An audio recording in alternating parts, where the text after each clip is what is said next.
Hi అండి, welcome to our channel. ఈరోజు మనం సాయిబాబా దివ్య పూజా విధానం ఎలా చేసుకున్నామో ఆఖరి వారం చూద్దాం రండి. పిలిస్తే పలికే దైవం సాయిబాబా. మనం ఏది కోరుకుంటే అది తీర్చగల మహిమాన్వితమైన ఈ పూజని నేను 9 వారాలు అనుకొని ఈ పూజని మొదలుపెట్టాను. ఈరోజు ఆఖరి వారం చేసుకున్నాను. ఇలా మనం ఎన్ని వారాలైనా చేసుకోవచ్చు, 5, 9, 11 అది మన ఇష్టం అండి. ఆఖరి వారం మాత్రం కంపల్సరీ కూడా ఇలా బుక్స్ని పంచడం కానీ, లేకపోతే ఒకరికి ఏదైనా అన్నం పెట్టడం కానీ, అలా గుళ్ళో ఎవరికైనా మనం అన్నదానం చేసే దగ్గర ఒకరికైనా కూడా అన్నదానానికి ఇవ్వడం కానీ అలా చేస్తే చాలా మంచిది. ఈ పూజకి కావాల్సిన నైవేద్యాన్ని ప్రిపేర్ చేసుకోవడానికి కిచిడీని తయారు చేసుకోవడానికి ముందుగా గ్యాస్ పై ఎంతగా శుభ్రపరచి పెట్టుకోవాలి అండి. ఇట్లా పసుపు కుంకుమతో అలంకరించి పెట్టుకోవాలి. తర్వాత మనము నైవేద్యాన్ని సమర్పించడానికి, నైవేద్యం తయారు చేసుకోవడానికి ఇలా క్యారెట్ అన్నీ కూడా సిద్ధం చేసి పెట్టుకోవాలి. కుక్కర్లో కొంచెం నెయ్యి వేసుకొని, నూనె వేయకూడదండి. కిచిడి తయారు చేయడానికి నెయ్యి మాత్రమే యూస్ చేయాలి. లేని పక్షంలో కొంచెం నూనె వేసుకోవచ్చు. కొంచెం నెయ్యి అలాగా హీట్ ఎక్కిన తర్వాత మనకి కొంచెం పెసరపప్పు అవి ఉంటాయి కదా, తిరుగుమాతలాగా వేసుకోవడానికి అవి వేసేసి వేగించిన తర్వాత ఈ క్యారెట్ ముక్కలు అన్నీ కూడా దాంట్లో వేసుకొని కొంచెంసేపు డీప్ ఫ్రై అయ్యేంతవరకు ఉంచుకోవాలి. తర్వాత కొంచెం 2 యాలకులు, ఒక చెక్క, ఒక మొగ్గ అలాంటివి ఉంటే వేసుకోవాలి అండి. ఇలా వేస్తే కొంచెం మంచి ఫ్లేవర్ వస్తుంది. ఒక 2 మినిట్స్ ఇలా ఉంచిన తర్వాత, అంటే క్యారెట్ ముక్కలు, ఆలు అవన్నీ కూడా కొంచెం మెత్తబడుతూ ఉంటాయి కదా, డీప్ అయిపోతుంటాయి. డీప్ అయిన తర్వాత మనం ముందుగా ఒక వేరే బౌల్లో పెసరపప్పు, బియ్యము అన్నీ కడిగి పెట్టుకోవాలి. ఇలా నీట్గా డీప్ అయిపోయిన తర్వాత ఆ పెసరపప్పు బియ్యాన్ని దాంట్లో వేసేసి కొంచెం అల్లం వెల్లుల్లి పేస్ట్ కూడా వేయాలి. అల్లం వెల్లుల్లి పేస్ట్ ఇవి వేసేసి కొంచెం అలా కలిపేసేయాలి.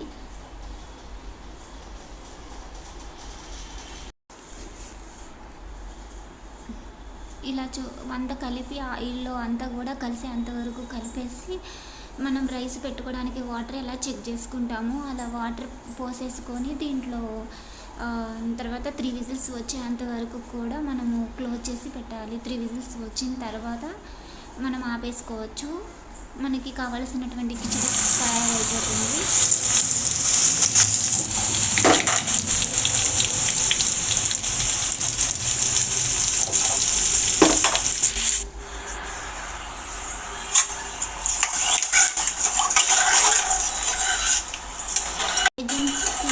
చేసే ముందే మనం ఏదైనా పని చేయాలండి. తినకుండా చేస్తే బాగా వారికి అసలు ఉండదు. తర్వాత మనం పూజ దగ్గరికి వచ్చేసరికి బాబావారి పీటని ఏర్పాటు చేసుకోవడానికి ఇక్కడ కొంచెం పసుపుతోటి అలికి, పసుపు కుంకుమలతోటి అలంకరించుకొని దానిపై పద్మం ముగ్గు వేసుకొని పెట్టుకోవాలి.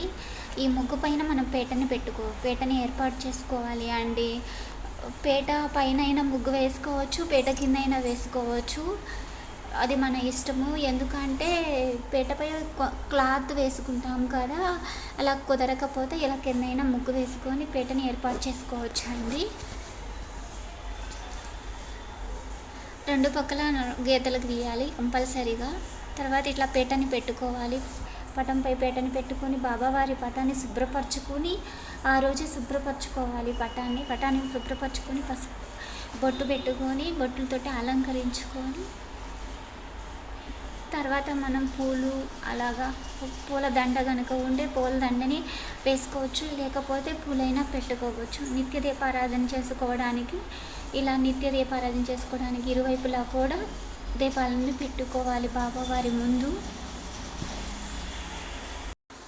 బాబావారి పటాన్ని ఇలా పుష్పాలతోటి అలంకరించి పెట్టుకోవాలి. తర్వాత మనము బాబావారి మొదటి వారం పూజ చేయడానికి ముడుపు కడతాం కదా, ఆ ముడుపునే మళ్ళీ కూడా బాబావారి ముందు ఉంచాలి అండి. ఏవైతే ముడుపు మనం మొదటి వారం కడతామో ఆ ముడుపునే మళ్ళీ మన బాబావారి పటం ముందు ఉంచాలి. మళ్ళీ కట్టవల్ల అవసరం లేదు అండి. తర్వాత ఇలా బాబావారి విగ్రహాన్ని మనము పూజలో ఉంచుకోవచ్చు. విగ్రహానికి అభిషేకం కూడా చేసుకోవచ్చు. వీలైన వాళ్ళు, వీలు కాని వాళ్ళు ఇలా విగ్రహాన్ని ఉంచి పసుపు కుంకుమతో అలంకరించి పెట్టుకోవచ్చు. బాబావారికి వాటర్ని ఒక గ్లాస్లో పక్కన పెట్టుకోవాలి అండి. తప్పకుండా ఈ పూజలో ముందుగా మనం వినాయకుడికి పూజ చేసుకుంటాం కదా, ఆ వినాయకుడి పూజ చేసుకోవడానికి వినాయకుడికి నైవేద్యంగా బెల్లాన్ని సమర్పించి పెట్టుకోవాలి. ఇలా బాబావారిని పుష్పాలతోటి అలంకరించి పెట్టుకొని తర్వాత మనము దీపారాధన చేసుకుంటాం కదా, నిత్య దీపారాధన చేసుకుంటాం కదా, నిత్య దీపారాధన చేసుకొని కామాక్షి దీపం కనుక ఉంటే ఈ పూజలో కామాక్షి దీపాన్ని కూడా పెట్టుకోవచ్చు.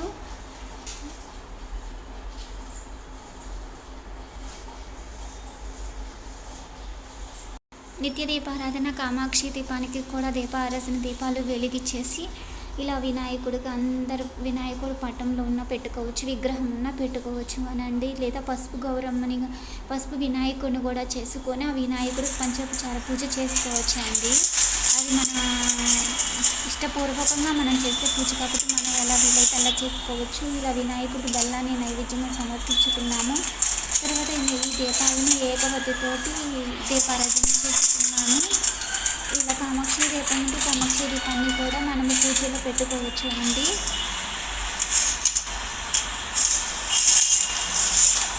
ఈ పూజ అనంతరం మనం పంచోపచార పూజ చేసుకొని బాబావారికి నైవేద్యం నాకు కిచిడి ప్రిపేర్ చేసుకున్నాము కదా, ఆ కిచిడిని కొంచెం వేడి అంత తగ్గిన తర్వాత బౌల్లో పెట్టుకొని ఇలా కిచిడిని పటం పూజలో ఏర్పాటు చేసుకోవాలి.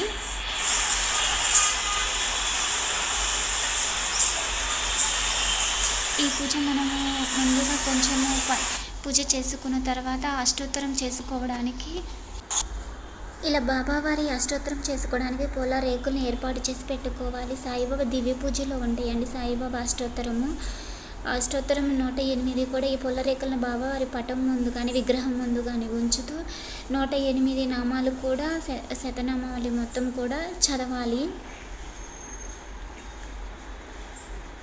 ఇలా సాయిబాబా దివ్య పూజ అష్టోత్తర శతనామావళితో ఈ పూల రేకుల్ని బాబావారి పటం ముందు ఉంచుతూ మనం ఒక్కొక్క పుష్పం అట్లా సమర్పించుకుంటూ తర్వాత మనం ఇలా 6 అధ్యాయాలు ఉంటాయి ఈ బుక్లో. అష్టోత్తరం అయిపోయిన తర్వాత ఈ 6 అధ్యాయాలని కూడా అప్పుడే అష్టోత్తరం అయిపోయిన తర్వాత కూడా చదవాలి, వెంటనే చదవాలి అండి, కంపల్సరీగా చదవాలి.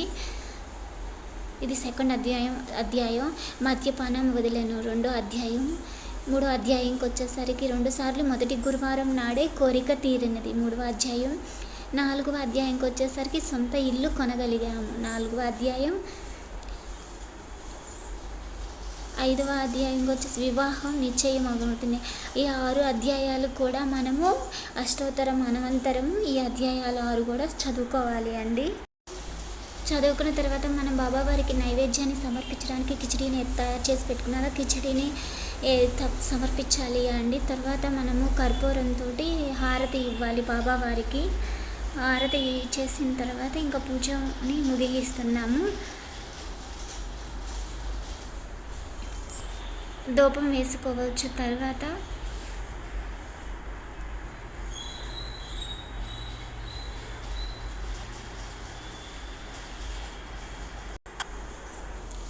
ఇలా అయిపోయిన తర్వాత సాయంత్రం మళ్ళీ యథావిధిగా దీపారాధన చేసుకోవాలి అండి. ఇలాగా పొద్దున ఉపయోగించినవి సేమ్ అలానే